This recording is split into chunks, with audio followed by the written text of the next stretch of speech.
So hello guys, এসে দেখতে পাচ্ছ অপর্ণার বিরিয়ানি। সো আমার সাথে ওর প্রায় 2-3 দিনের থেকে আরও বেশি ছাড়া কম না, ওর সাথে আমার ঝগড়া চলছিল। তো ভেবে নিয়েছিলাম ওর সাথে আমি কথা বলবো না, আর ও ভেবে নিয়েছিল আমার সাথে কথা বলবে না। এদিকে আমাদের ভুলভাল স্ট্যাটাসে চলাচলি হচ্ছিল বন্ধুত্ব নিয়ে। তারপর বললাম না থাক, আজকে বৃহস্পতিবার আমার ছুটির দিন, ওকে আমি আজকে ডাকি। ওইভাবে ডেকেছিলাম, ওকে বলেছিলাম আয় আজকে আমরা ভিডিও করবো। বললো না যাবো না, তোর সাথে কথা নেই, ওই বলে বলে করে করে মানিয়েছিলাম। তারপর ও আমাদের বাড়িতে কখন এসেছে আর আমি কখন যে ঘুমিয়ে পড়েছিলাম আমি নিজেই জানি না।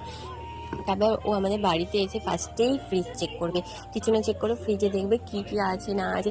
তারপর ফ্রিজে বিরিয়ানি ছিল, ও হুট করে কখন যে বের করে নিয়ে গরম করে আমাকে ডাকলো, বললো ওই এবারে ওট, অনেক ঘুমিয়েছিস, কারণ আমি খুব ঘুম পেয়েছিল, ঘুমিয়ে পড়েছিলাম।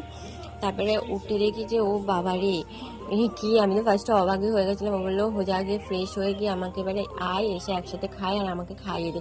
তারপরে দেখলাম যে দুজনকে খাইয়ে দিচ্ছিলাম। তারপর বলছে একটু বেশি বেশি দে, কারণ তোকে আমি একটু বেশি দিচ্ছি। আবার আমার গায়ে বিরিয়ানি পড়েছে বলে ও আবার বিরিয়ানিটা তুলে খাচ্ছে। ও বলছে যে দেখ বিরিয়ানি ছাড়া যাবে না, গায়ে ভায়ে পড়ছে, একটু সাবধানে খাচ্ছে। তো তারপর বলো আমাদের দুজনের ভিডিও তোমাদের কেমন লাগে, সো কমেন্টে অবশ্যই জানিও। ততক্ষণ আমরা খেয়ে নিই, চলো বাই বাই।